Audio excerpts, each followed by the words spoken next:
I discovered my adoption was illegal, and my birth parents had been looking for me for 30 years. My whole world collapsed when I was cleaning out my adoptive mother's attic after her funeral and found a shoebox hidden behind old Christmas decorations. Inside were documents that made my blood run cold, forged adoption papers, fake birth certificates, and newspaper clippings about a missing child from 30 years ago. The missing child was me. I sat there on the dusty attic floor, holding these papers with trembling hands, trying to process what I was seeing. My adoptive parents had always told me they got me through a private adoption agency, that my birth parents were young and couldn't care for me. They painted this picture of a loving sacrifice, two teenagers who wanted what was best for their baby. But these documents told a completely different story. The newspaper clippings were from a small town in Nebraska, dated exactly 30 years ago. The headlines screamed about a 2-year-old boy who vanished from his backyard while his mother was hanging laundry. The description matched me perfectly, same birthmark on my shoulder, same unusual eye color combination. But what really hit me was the photo of the desperate parents pleading for their son's return. The woman had my exact nose, and the man had the same crooked smile I see in the mirror every day. I drove straight to Nebraska that weekend, my heart pounding the entire 8-hour journey. The town was exactly as I remembered from my earliest, haziest memories. The red barn on the hill, the creek that ran behind Main Street, the old water tower with peeling paint. These weren't false memories or wishful thinking. I had actually lived here before my life was stolen from me. Finding their address was surprisingly easy in such a small town.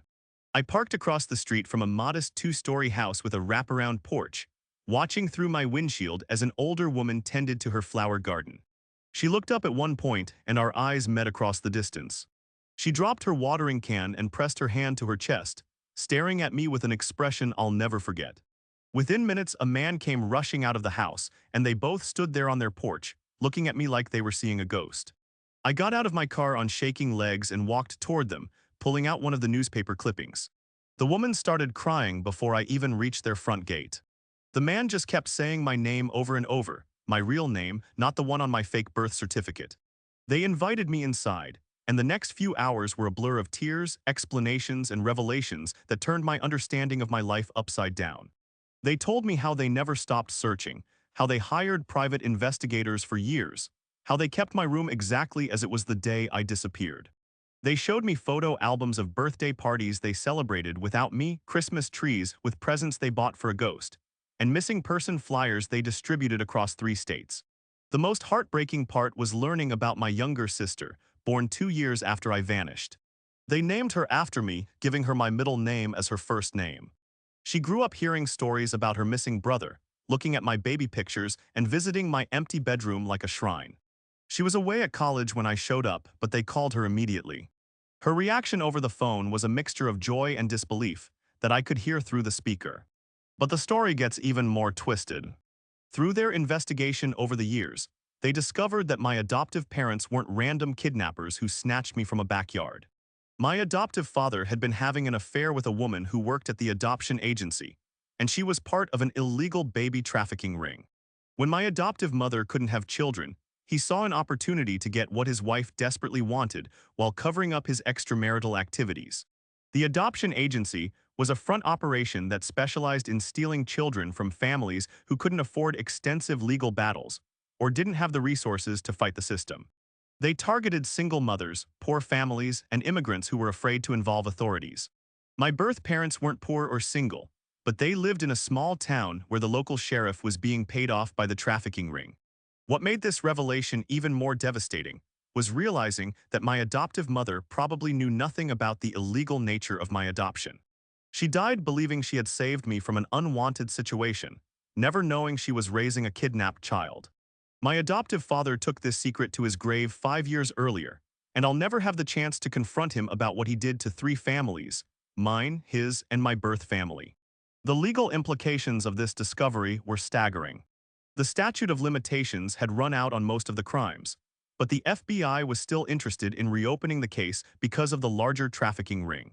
I found myself in the surreal position of being both a victim and a key witness in a decades-old federal investigation.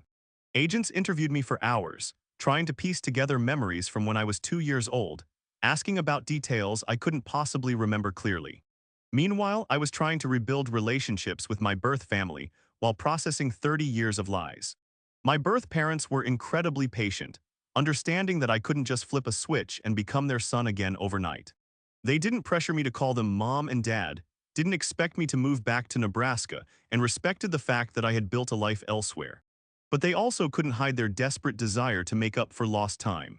The most challenging part was telling my own family about this discovery. I had been married for 8 years, had 2 young kids, and suddenly had to explain to my wife why I was driving to Nebraska every weekend and why strange people were calling themselves my parents.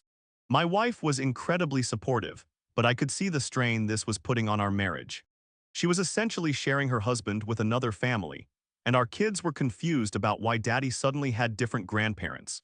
My sister came home from college to meet me, and that reunion was somehow even more emotional than meeting my birth parents. She had grown up as an only child, but with the constant presence of a missing brother in her life. Meeting me meant she finally had the sibling she had always known existed, but never met. We looked so much alike that people immediately assumed we were twins, which was both heartwarming and heartbreaking. But the biggest plot twist came 6 months later, when my birth parents received a phone call that changed everything again. Another family had come forward with a similar story. Their daughter had been kidnapped around the same time, and they had been searching for her for 28 years. The adoption agency had been more extensive than anyone realized, and there were potentially dozens of stolen children who were now adults living with false identities. This revelation led to the formation of a support group for families affected by this trafficking ring. Meeting other people who had experienced similar situations was both comforting and overwhelming. Some had discovered their true identities, others were still searching, and a few had found their birth families only to discover they had died while waiting for their children to come home. One woman in the group had been searching for her son for 35 years, and during our third meeting, she looked at another group member, a man about my age, and started crying. She had recognized a distinctive scar on his hand that matched her missing son's medical records. We all watched in stunned silence as another family was reunited right in front of us. These moments of joy were mixed with profound sadness for the decades of separation these families had endured. The investigation expanded to include law enforcement agencies in 12 states, and the media attention became overwhelming. Our story was featured in newspapers and television programs, which led to more families coming forward with similar experiences.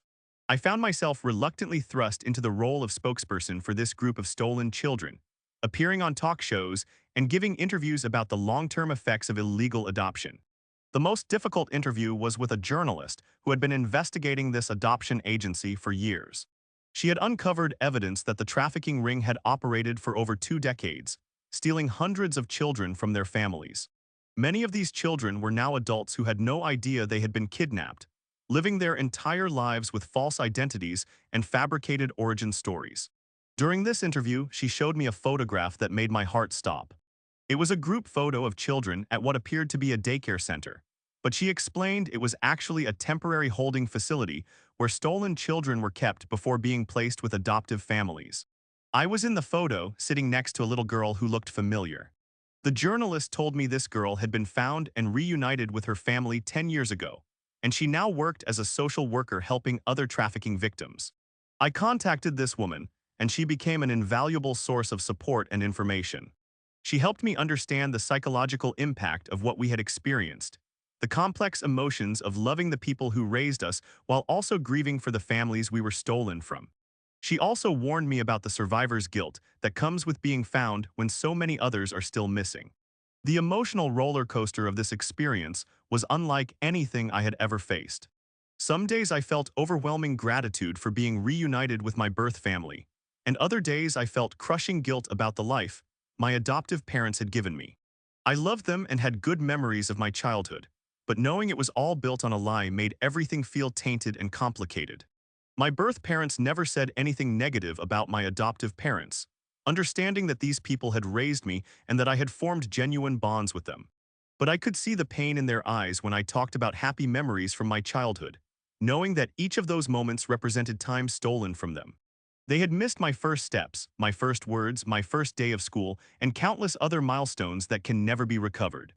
The legal battle to get my original birth certificate and social security number was surprisingly complex. Even though DNA tests confirmed my identity, changing official records when someone has been living under a false identity for 3 decades involves an enormous amount of bureaucracy. I needed court orders, federal approval, and documentation from multiple agencies just to legally become the person I had always been. During this process, I discovered that my adoptive parents had received significant financial compensation for taking me, which contradicted their story about doing it out of love for a child in need. The adoption agency had paid them monthly stipends for years, essentially purchasing their silence and cooperation. This revelation made me question everything I thought I knew about my childhood and the people who raised me. The most unexpected consequence of this discovery was how it affected my relationship with my own children. They were fascinated by the idea of having new grandparents and an aunt they had never met, but they also started asking questions about identity and family that I wasn't prepared to answer. My 5-year-old daughter asked me if I was still her daddy if I had different parents, and my 7-year-old son wanted to know if someone might take him away too. These conversations with my children forced me to confront my own fears about parenting and protection. I became hypervigilant about their safety, obsessively checking their location and researching everyone who came into contact with them. My wife had to intervene when I started insisting on background checks for their teachers and babysitters. The trauma of learning I had been stolen as a child was affecting my ability to trust anyone with my own children. The support group meetings became a lifeline during this difficult period. Hearing how other people had navigated similar situations helped me understand that my feelings were normal and that healing was possible. One man talked about how he had struggled with the same trust issues until he realized that living in constant fear was another way the trafficking ring was continuing to harm him decades later. Another woman shared how she had initially rejected her birth family because accepting them felt like betraying the people who raised her. She described the same guilt and confusion I was experiencing, and how she eventually learned to hold space for both families in her heart. Her story gave me hope that I could find a way to honor both my past and my present without feeling like I was choosing sides. The FBI investigation eventually led to the arrest of several people connected to the trafficking ring, including the woman who had been my adoptive father's mistress. She was in her 70s by then, living in a retirement community in Florida, and seemed genuinely surprised that her crimes from decades ago were finally catching up with her. Her arrest made national news, and suddenly our story was everywhere. The media attention brought both positive and negative consequences. More families came forward with information about missing children, and several cold cases were reopened based on new evidence. But it also brought unwanted scrutiny into our personal lives and attracted some disturbing people who seemed to fetishize our trauma. I had to change my phone number and limit my social media presence to protect my family from harassment. One of the most powerful moments in this entire experience came when my birth parents met my wife and children for the first time. They had been incredibly respectful about not pushing for this meeting, understanding that I needed time to process everything before bringing my family into the situation. But when we finally arranged the meeting, watching my kids interact with their newfound grandparents was both beautiful and heartbreaking. My children immediately gravitated toward my birth parents, perhaps sensing some genetic connection or simply responding to their obvious joy at meeting their grandchildren. My daughter climbed onto my birth father's lap within minutes, and my son started showing my birth mother his drawings. Watching this natural bonding made me realize how much my birth parents had lost, not just me, but also the grandchildren they should have known from birth. The most challenging aspect of integrating two families was navigating holidays and special occasions. Both families wanted to be included in important events, but logistics and emotions made this complicated. My birth parents had spent 30 years dreaming about celebrating Christmas with their son, while my in-laws had established traditions with their daughter and grandchildren. Everyone was trying to be understanding, but the underlying tension was palpable. We decided to create new traditions that honored both families while establishing our own identity as a nuclear family. This meant sometimes disappointing people who had expectations about how holidays should be celebrated, but it was the only way to maintain our sanity and protect our children from the adult complications of this situation. The legal resolution of the case took almost 2 years, during which time I was contacted by dozens of other people who suspected they might be victims of the same trafficking ring. Some of these conversations were heartbreaking people who had always felt disconnected from their adoptive families, who had memories that didn't match their official history, or who had physical characteristics that were completely different from their supposed relatives. I found myself in the unexpected role of helping other people navigate DNA testing and family searches. This work was emotionally exhausting, but also deeply meaningful.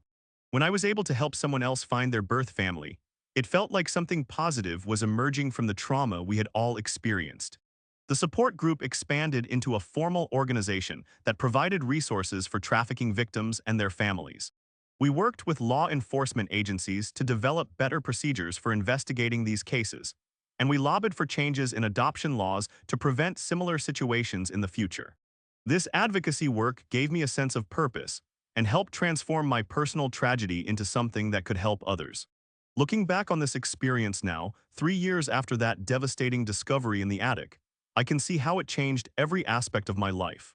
I have relationships with two families, a deeper understanding of the complexity of identity and belonging, and a mission to help other people who have experienced similar situations. The pain of learning that my entire life was built on a lie has been balanced by the joy of reconnecting with my birth family and the satisfaction of helping others do the same. My birth parents and I have developed a strong relationship, though it's different from what any of us expected. We can't recapture the 30 years we lost, but we can build something new together. They respect the life I've built and the person I've become, while I try to make space for them in my present and future. It's not the family dynamic that any of us would have chosen, but it's authentic and filled with love. The investigation is still ongoing, with new cases being opened regularly as more people come forward with information. The trafficking ring was apparently much larger than anyone initially realized, and the full scope of their crimes may never be completely understood. But each person who finds their way home represents a victory against the people who tried to erase their identities and destroy their families. This experience taught me that family is both biological and chosen, that identity is more complex than names on documents, and that healing is possible even after the most devastating betrayals. I still struggle with trust issues and feelings of displacement, but I've learned to view these challenges as part of my story rather than obstacles to overcome. The little boy who was stolen from his backyard 30 years ago is finally home, even if home looks different than anyone expected.